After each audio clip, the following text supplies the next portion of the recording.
who is Kelsey Vaughn. And I believe we'll be having our presentation come up on the screen in a minute. You should be able to see her presentation.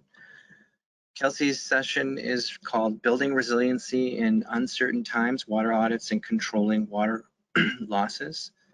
And she's going to talk about aging infrastructure and increasingly intense weather patterns that have water utilities across the country focused on resiliency more now than ever. Our presentation will focus on one of the many strategies for building resiliency, controlling water losses. The session will also help participants gain a basic understanding of how to do a water audit, use data to inform water loss control decisions, and obtain resources to implement water loss control strategies. Kelsey's been working at DES as an environmentalist in the Drinking Water and Groundwater Bureau since 2013. She's also part of the Water Conservation Program. She has been part of the Water Conservation Program for the past 6 years. In that role, she works with water systems to implement best practices to increase water efficiency and decrease water loss. So Kelsey, the stage is all yours. Thank you, Pierce.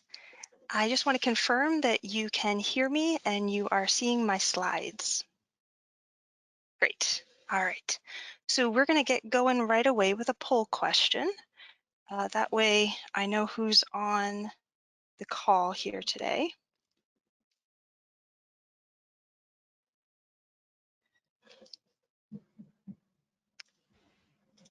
Okay.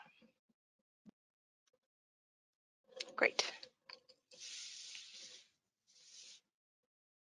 Right, so please respond. Are you a water system operator or representative, municipal official, consultant, regulator, or none of the above?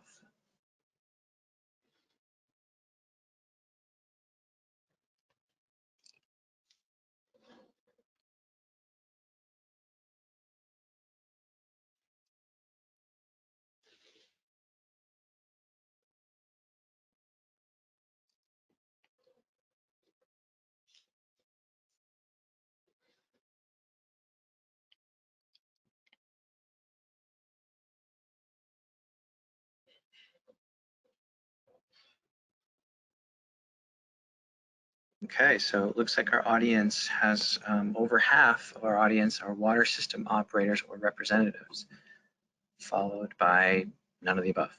So a lot of operators are with us today. So Kelsey. Great, thank you. All right, let me try to advance my slide here. Okay, it doesn't seem to be advancing on my end. Let me just confirm what you guys are seeing. Okay, so you're not seeing it either. All right, let me maybe exit out of the screen here and try to get back in. Bear with me, I apologize for this delay. Hi, Kelsey, Julie Ashton here. Yeah, thank you. Are you in full screen with PowerPoint? I am, yes. Okay, are you using the mouse? Because if you click on Yep. your slide, and then you should be able to click forward with the mouse. If not, in the bottom left-hand corner. Oh, here we go. There you go. Great, well, thank you, Julie. All right, well, and thank you so much for your patience just now. This is a new technology for me. So I'm glad to hear that there are a lot of operators on the webinar today, because that will be the focus of the talk, is on controlling for water loss in water systems. So I wanted to start off by saying that the American Water Works Association has a manual. It's called the M36. It's available on their website. Unfortunately, it is not free, but you can order it as a book or as a PDF, and it can be a great resource. Everything that I'm talking about today, you can find within that manual. So I wanted to talk first, explain what water loss is. It's the focus of the talk today, and I figured let's lay some groundwork here. So when you're thinking about water loss, the first thing to think about is what we call the system input volume. So this is the water that is leaving the pump house, that is going out into your distribution system to then eventually reach your customers. Your system input volume can basically be grouped into one of two uses. So there's authorized use and there's water loss. And I'll explain each one of those. So authorized use is use by the customer. So you're authorizing the customer to use the water that you're putting out into the distribution system. So it can be residential, that can be commercial properties, whoever your customer is. But then also there's also authorized use by the water system itself. You use the water for flushing, for firefighting, street cleaning, various uses in the water system. And so that is authorized use. Then if we look at water loss, we break that down into apparent loss and real loss. And I'll explain each of these and then we'll circle back to this chart because I know it's a lot of information to take in. So real water loss. When you think about real water loss, that is what most of us think of when we think of water loss. It's a physical loss. Water that's treated and pressurized in the distribution system is exiting the distribution system before reaching the customer. So usually that's in the form of leaks. So there could be leaks on the water mains, on the service lines, on the joints and fittings associated with those, as well as overflows of the storage tank. And then there's apparent water loss. And this is a little harder to conceptualize. It's because it's a non-physical loss. So water is successfully delivered to your customer or for a use. It's just not measured or recorded accurately. And that's why we call it a paper loss. So examples of this type of loss include unauthorized use or theft. So someone has installed a bypass around their meter so the meter doesn't capture their use, or they've tampered with their meter. It could be hydrant use. Maybe someone has come up to your hydrant and connected to it and withdrawn water without you giving them permission to do that. There could also be data handling errors. So when you think about how the data flows in your system, you have either a person who is directly reading the meter head, or you have some sort of ability to download those readings. Then you have to transfer them into your billing software, and then within the billing software, some manipulations and that sort of thing often happen before the bill goes out. So at each one of those stages, there's the opportunity for error to be introduced. And then there's also the customer meters. They could be faulty, they could be inaccurate. Oftentimes with these meters, with parts, just normal wear and tear, they become less accurate over time. Or they could be improperly sized or improperly installed. So yeah, so apparent loss is essentially the result of inefficiencies in the measurement, recording, archiving, and accounting operations that are used to track the volumes of water. So with all this in mind, let's circle back to the slide in the beginning. So you have your system input volume, which is the water that's going out into your system. It can be broken down into two main categories. There's the authorized use by the customer and by you as a water system, and all that's left is water loss. So that could be apparent loss or real loss. So I hope that that was clear. And I'll keep going, but I can answer any questions in the end if you need any further clarification. So now that I've explained what water loss is, I thought it would be good to talk about why you should care about water loss, especially in the context of the discussions that have been going on today. So a big consideration is volume. If you address your real water loss, so if you address those leaks, then you're decreasing your overall system demand, because there's demand from your customers, but then also you have to, if there's leaks, then those leaks are also demanding water to feed those leaks. And also by addressing those leaks, you can meet your peak day demand hopefully better, because there's more water available to meet actual customer usage. It also, by addressing leaks, you can increase your resiliency. So with climate change impacts such as drought, you just have hopefully better capacity to deal with the demands or impacts to your well. And as I mentioned, you're not pumping water just to feed your leaks, which could be pretty wasteful. And I know money can be a big factor for making decisions, and it definitely should be. So by addressing real loss and you're pumping less water, you're saving electricity, and that's great. That can have a great positive climate change impact. And it relates to the water energy nexus. So anytime you generate water, it uses electricity and energy. Anytime you generate energy, you're using water. You're also, by pumping less water, you have to treat less water, so you save money on that you'd spend on chemicals, and also potentially you can save money by not having to develop a new source. Sometimes systems have historical large leaks, and if they get new customers, they think, well, we need a new source to meet that demand. But if they can address some of those big leaks, hopefully it will prevent them from having to go for a new source.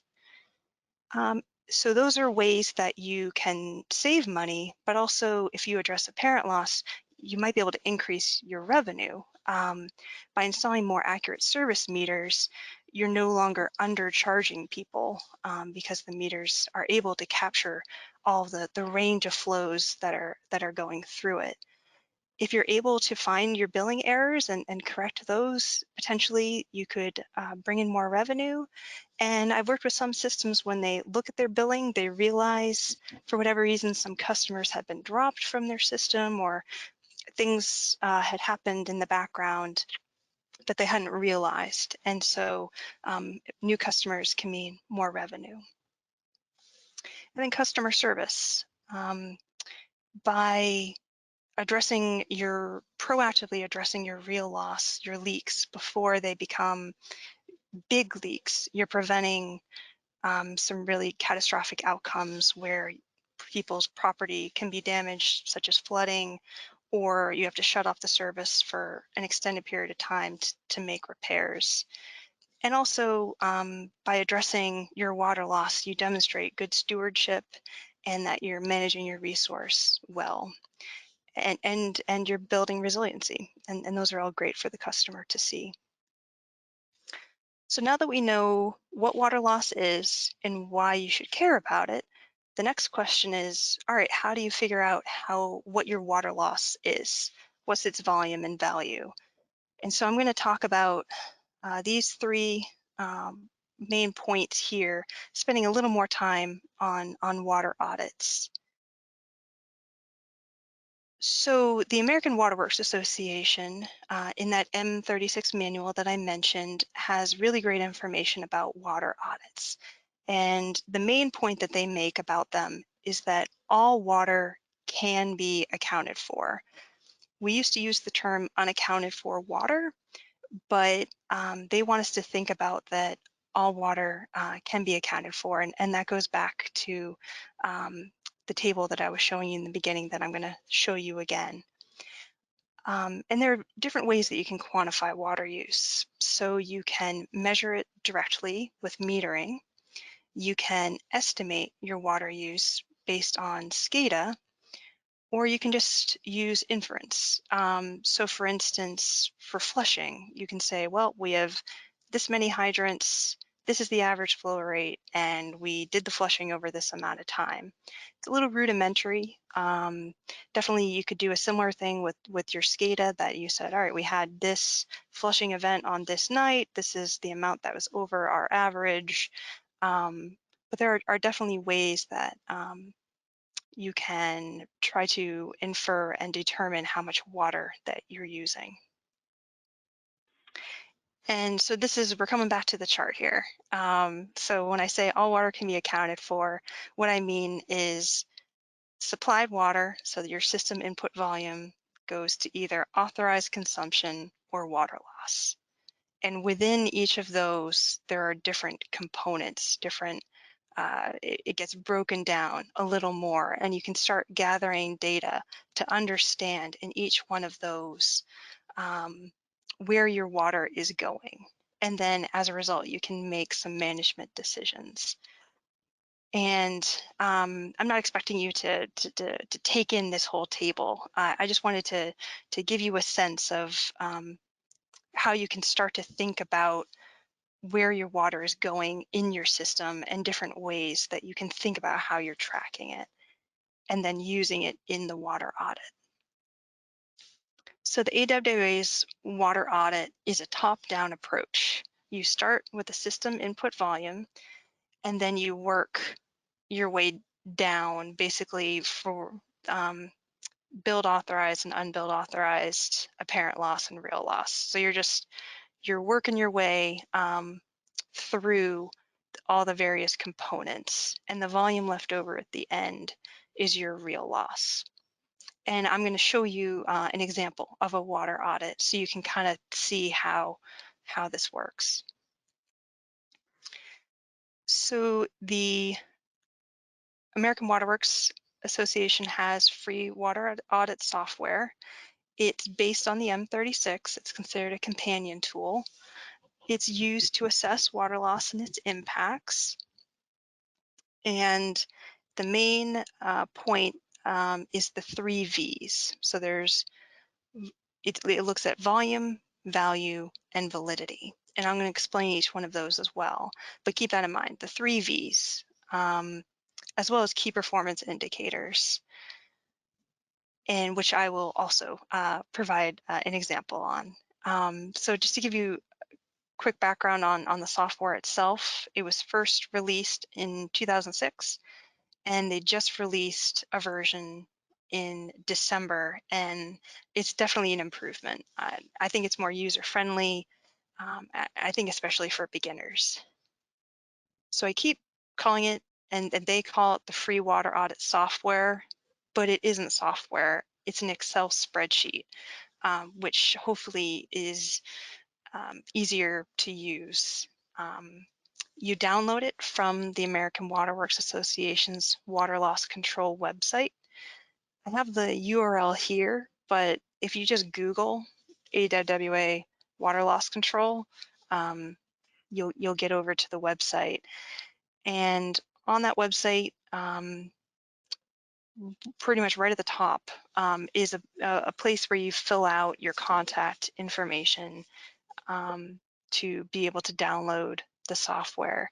AWA doesn't sell that information. It doesn't give you spam. It's so they can track the number of downloads and where in the country it's being used. So once you filled out your information, hit submit, you get taken to another website where you have the option to download version 6 of the software or version 5. Just because it's so new, they wanted people to be able to download version 5 if they wanted to, but definitely download version 6 if you can. And it'll download through your internet browser, and it'll be an Excel spreadsheet.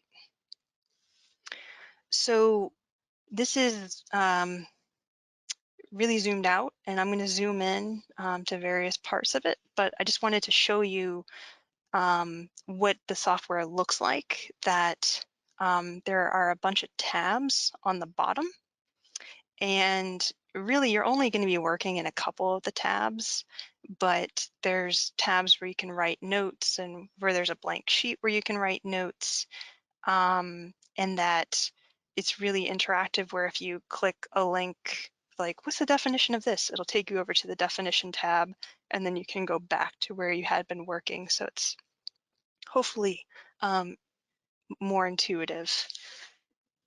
So I'm going to take you through now an example of how you complete the water audit software. And so hopefully that if you want to get going on your own audit, that it doesn't seem as intimidating as it might seem at first glance. So this is the first starting page of the software where you have, it basically explains, it has the acronyms and it explains what the tabs are and provides some guidance. So definitely pay attention to that. You put in your basic information there. But the bulk of your time is going to be spent on the worksheet. And I know this is really zoomed out and kind of blurry. I'm going to zoom in subsequent slides, but I just want to give you a sense that this is where you submit your data, and all of the cells that you see in blue are your inputs, and the cells that are orange are either calculated automatically in the software, or there are areas where you could potentially use a default value that's built into the software. So when you look at the number of data points that you need, hopefully, it doesn't seem too bad. So this is a zoomed in look at your, just a couple of components of it. So like I said, it's a top-down approach. So you start with water supplied. That's your first area where you start putting in data. And I just wanted to point out that you'll see towards the top, I was going to use the mouse, but maybe I won't. There's volume from own sources, but then to the right, there's cells where you can put in a volume and that it was under registering. So if you've tested your meters that are measuring your volume from own sources and you realize, oh man, these were under registering by this volume or this percentage, you'll see in the orange under water supplied that it'll automatically update the value for you. And so I just wanted to point that out to you that it's a great tool in that it takes the information that you're giving it and then it manipulates your data accordingly. And I just wanted to point out here that you'll see the blue columns kind of in the middle, the blue cells where there are defaults. So 0.25% and then default. There are defaults built in. So if you're working on your audit for the first time and you see there's systematic data handling errors. So that's what I was talking about where something is going wrong with how the data is going from the meter register to the billing software. If you don't really have a sense of what that volume is, you can just use a default and it'll base it off of your system and your total flow. So I guess keep that in mind that when you're working on this for the first time, you can use defaults until you become more comfortable with what data you need to gather to be more successful, I guess. But if you do know, like for instance, customer metering inaccuracies, they did know, they have a percentage that it was under registering. That's great too. So I guess I just wanted to point out that you can use defaults and that's okay. You'll also notice that there are numbers, there's cells that have G and there are numbers next to them, so 363. Those are data grades. So each input that you have is going to have a grade associated with it, and I'll show you on the next slide. So essentially, this software, it wants to know what the quality of the data is. So if you're going to be making management decisions based on this data, basically, what is the quality of the data? And so in this new version of the software, you have these questions for each criteria, each component of it, with where you can select a drop-down option, like yes or no. It's very simple. And it'll automatically populate a data grade for you for that component based on your responses. So in this case, they got a score of 9 out of 10. And the water system might think, well, why do we only get 9? Why didn't we get 10? In this new version of the software, you'll see all the way to the right where it says limiting.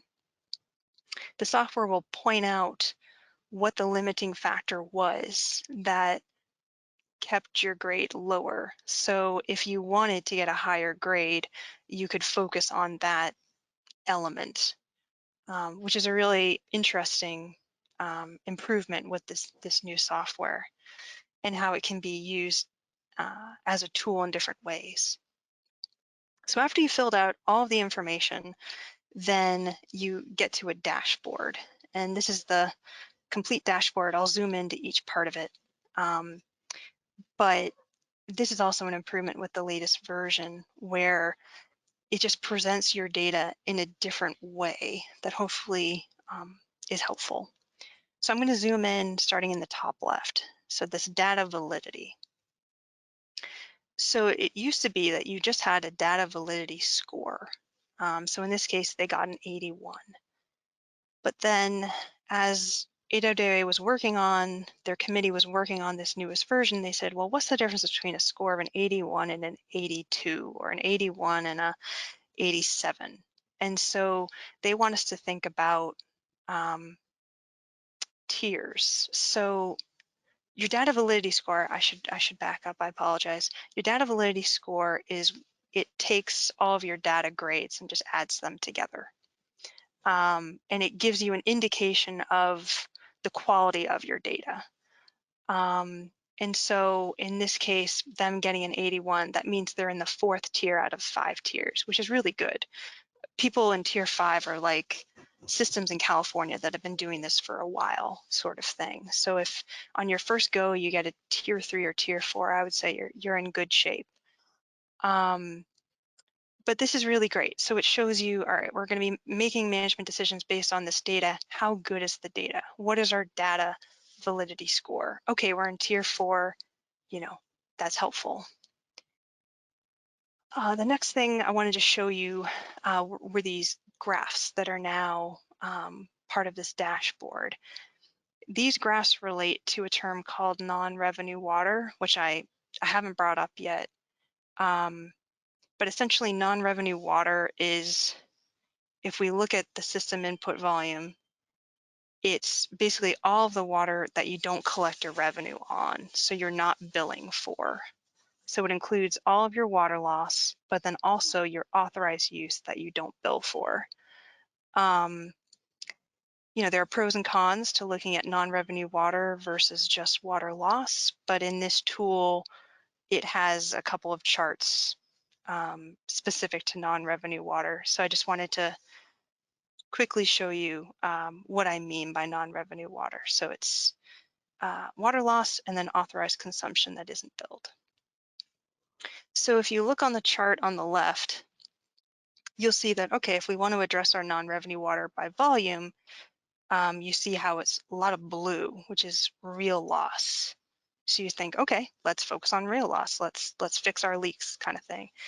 Then if you look on the chart on the right, you'll see that the blue and the red are about the same. And the red is customer meter inaccuracies. And that's based on the cost of the non-revenue water. So if you spend all your time on real loss, that's good. But you can also see more revenue if you focus on customer meter inaccuracies. So, this is a cool chart in that it shows you different ways of looking at your data that can influence you make your decisions. And then there are these gauges. And so it breaks it down by total loss and by apparent loss and real loss. And it breaks it down by volume and value. So volume is the gallons per connection per day, and the value is the money per connection per year. And you can see that based on, you know, the value is in the orange box, and then you can see the parameters to the right. So what's cool about this is that each one of these gauges is based, the percentile is based on industry ranges. So you can see where you compare based to the industry at large.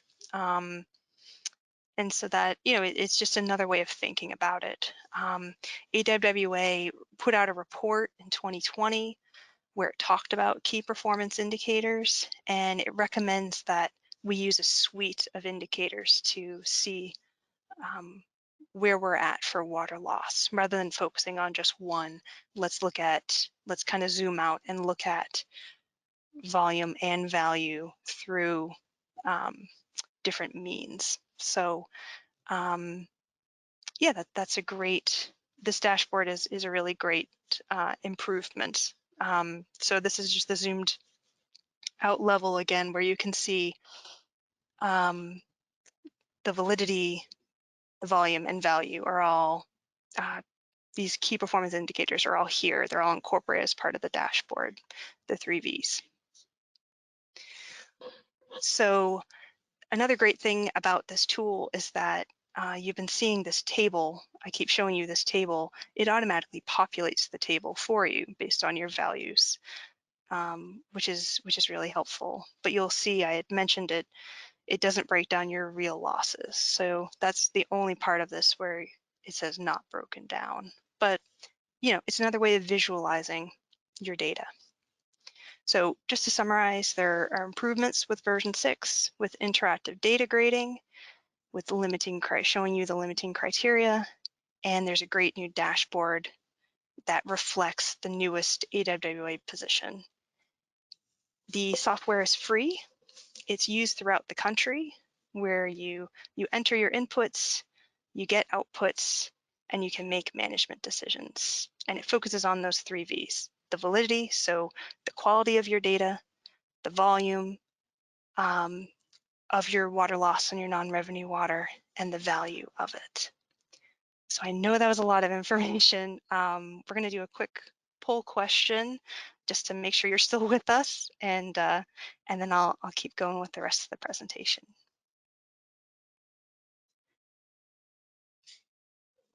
So the next poll question: in the AWA water audit, all water can be accounted for. True or false?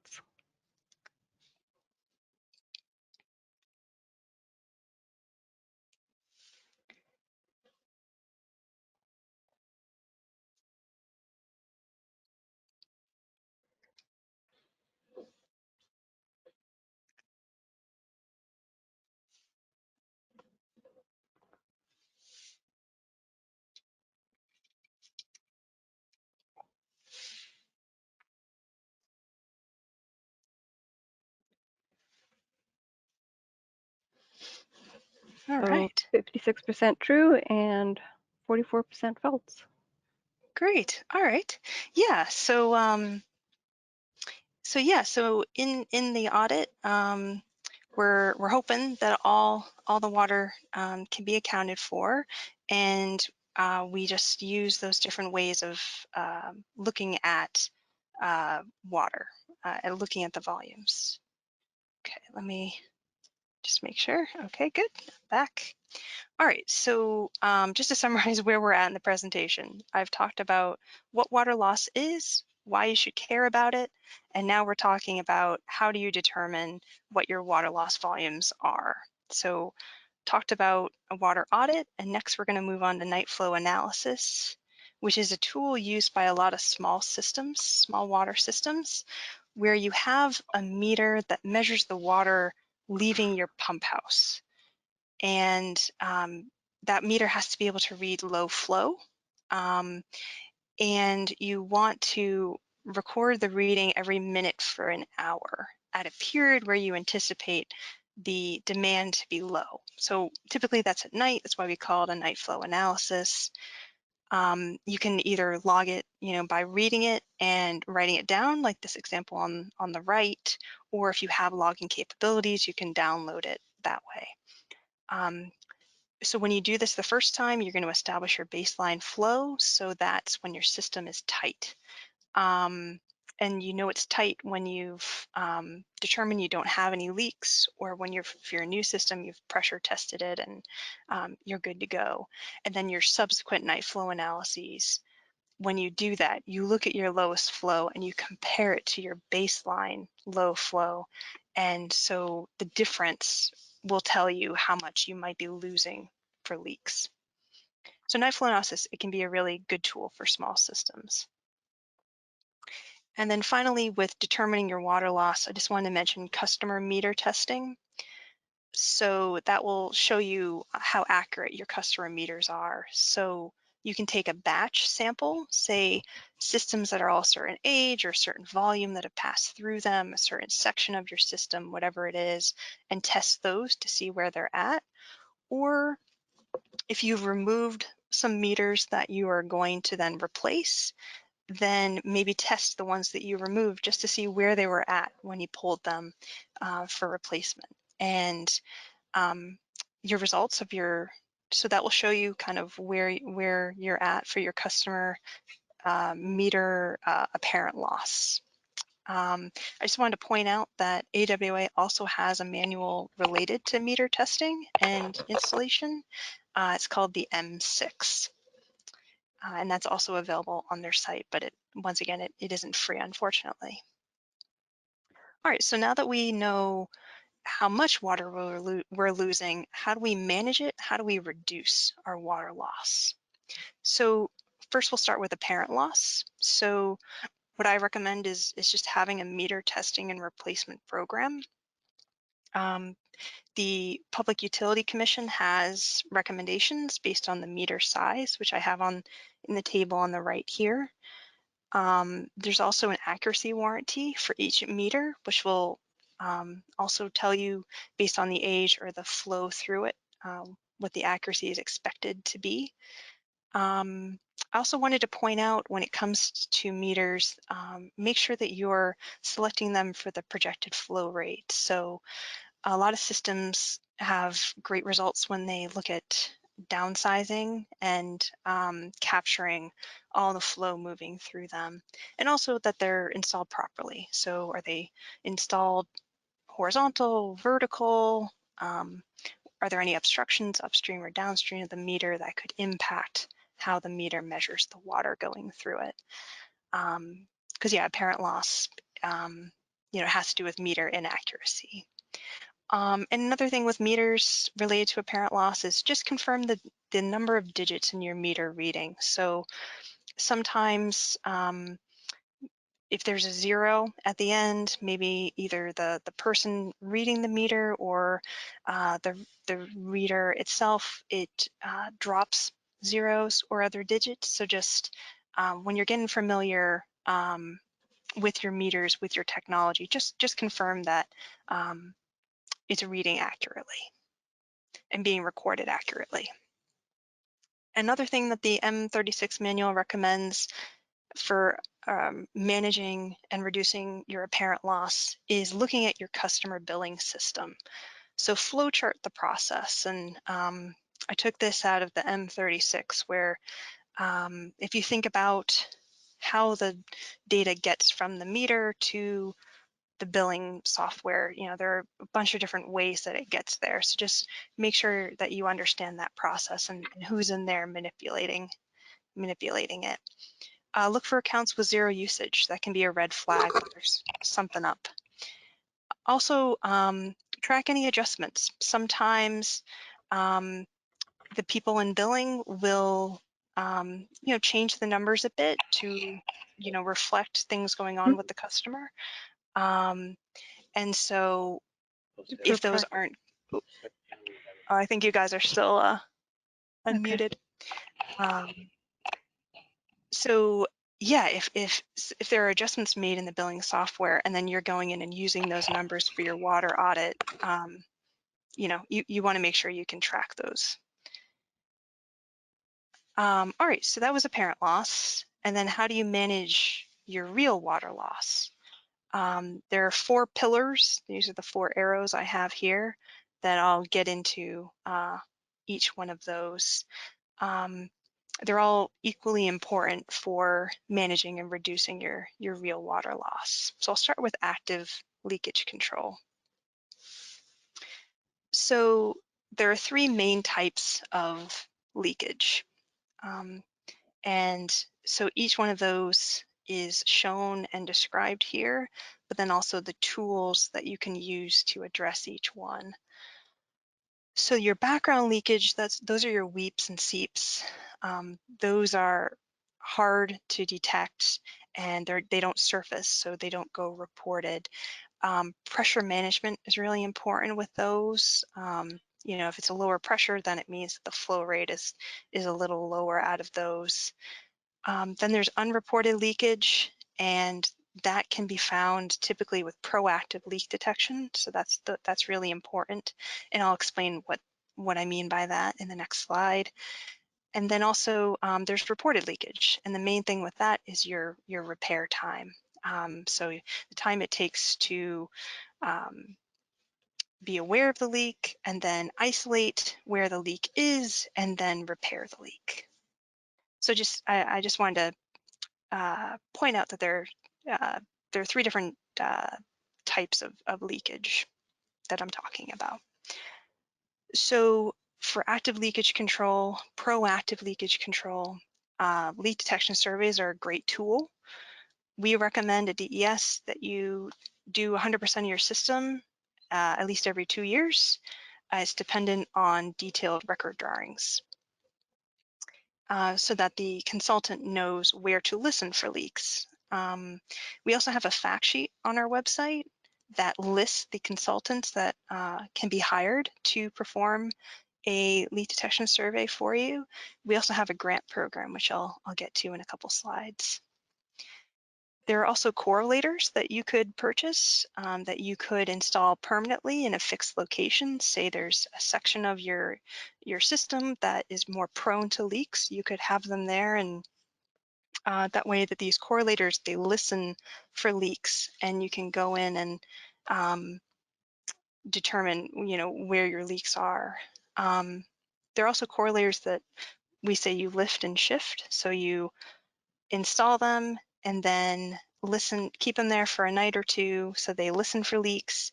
And if there are no leaks, great, you move it to a different section where you just want to confirm there are no leaks, or or you address the leaks if it does find them.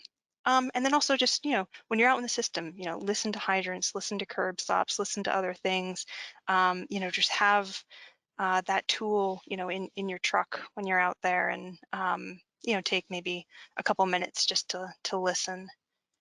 I already mentioned NightFlow Analysis. It's similar to using zone meters in smaller, we call them district metered areas, but if you're a large system, if there's a way that you can kind of use valves to kind of isolate areas, that can be helpful for when you're trying to track down your leaks. Do you have a reporting system for customers to let you know if they've found a leak? That can be really important. You know, is there a phone number? Is there a website? Once the report comes in, do you have a good system for creating work orders or looking into the reported leaks? You could also look at your water use data, look for trends. So for instance, in May of this year, and looking at comparing that to May of last year, and you know, so forth, you know, look at seasons, look at years. Yeah, are you using the data to tell you a story? And also, you know, if you have SCADA, you know, use it to your advantage. Maybe there are alerts and alarms that can let you know, if there's something that indicates there might be a leak, whether that's a pressure drop or really high usage all of a sudden or something like that. So that's active leakage control. Another important component of reducing your water loss is the speed and quality of your repairs. So think about, do you have staff available? How fast can you acquire the materials needed to repair the leak? Are you just going to patch it up, or are you thinking more long-term in terms of your repairs? The M36 emphasizes that you want your repairs to be timely, reliable, cost-effective, and well-documented. Then there's pressure management is another great component for reducing your water loss. So do you know the areas of your water system that have higher pressure? We say over 80 PSI. You might want to think about doing more active leak detection in those areas, because as you'll see on as a bullet on this slide, the pressure really influences the flow rate of your leaks. Also, you want to try to prevent water hammer and pressure surges, which can then have an impact further down the line and cause leaks. And yeah, pressure management can be a really important tool for background leakage, as I had mentioned a few slides ago. And so finally, with reducing water loss, we want to think about asset management. That's come up a lot today, and it's really great to hear from these systems that are really prioritizing asset management. The main thing with that is just be proactive. Do what you can to come up with plans to have an inventory of your assets, to map your system. You know, there have been some major improvements with GIS and the availability of technology. So there's a way to use that to your advantage. That's great. You know, have a replacement schedule, get a line item in your budget. But yeah, I mean, as these systems are getting older, definitely asset management is going to be key to proactively preventing some big leaks, and then also, you know, tracking if there are leaks, so that you know where to focus later for main replacement or that sort of thing. I could talk for hours about asset management, and my great colleague Luis Adorno also could. So I just wanted to put the DES asset management website link here, that although I can't get to all the great information that there is, you can go to this web page and find out more. And so finally, this is the last section of the slides, is all right, now that we know what water loss is, we know why we should care about it, we know how to understand how much water we are losing, and then steps and tools we have to address it. Are there any resources out there, you know, to help you? So for funding, you know, what funding resources are available to you? My program administers the Leak Detection Survey grant. It allows a free leak detection survey for any community water system in New Hampshire. The applications become available in mid-June, and they're due in late July. I want to point out that you're applying for a leak detection survey in the next field season. So if you submit an application in June of this year, it would be for a leak detection survey in the 2022 field season. So, you know, if you have an emergency or that sort of thing, it's not as helpful, but in terms of proactive leak detection, it can be a great resource for you. We also have the asset management grant. Your contact for that would be Luis Adorno. And we have SRF funding. Jonna McKenna would be your contact for that. And all of this information can be found on the DES website. We actually, for drinking water, have a web page just for loans and grants. And on that web page, there's a PDF, and I've just done a small screenshot of it here, where it lists all the sources for grants and loans for public water systems. And those are available through DES, but also through other organizations that we're aware of, like USDA Rural Development. So I very quickly mentioned 3 grants administered through DES, but please be aware that we do have more information on the DES website where you can go in and you can see what grants and loans are available, and there are contacts there that you can reach out to them and say, hey, I have this idea, would this work for your grant?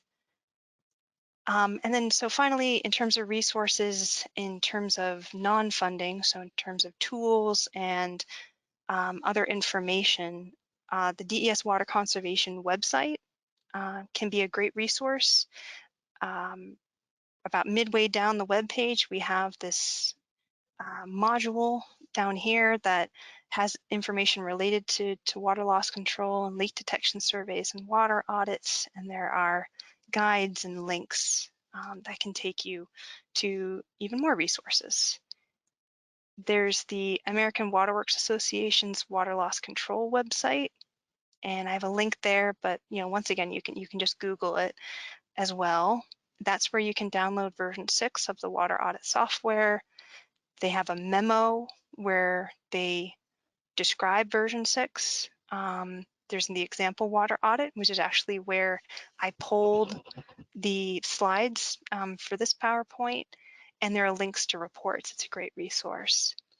And finally, there's the Environmental Finance Center. They have a great website. The URL is here. They call it a switchboard, and I have a screenshot just that I took from their website, but I call it it's more of a toolbox where it has great resources on water audits and water loss control and other resources if you want to dive a little deeper. They're a great resource.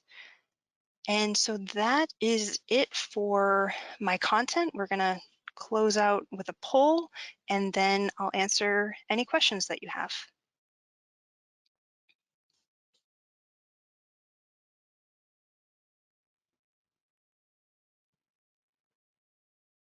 Okay, so this last question is, how can you manage and reduce real water loss? So select all that apply.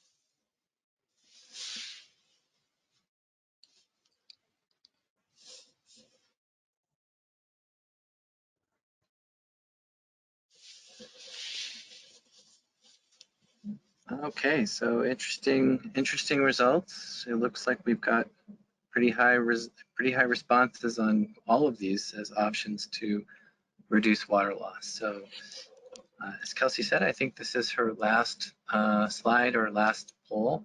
And so to round out the day, I guess if there are any questions for Kelsey, Liz, do we have questions for Kelsey? We have one statement from Jaffrey, and they just wanted me to let you know that it says, since we know the GPM of the hydrants, we use a layer in GIS to record the start and end times of the flushing of each hydrant, and then do the math to record the water used in flushing hydrants for our water audit. I didn't know if that was something that you wanted to respond to, but they just wanted me to let you know that. Yeah, Jeffrey's been really proactive with that. Flushing can be a way that water systems use a good amount of water.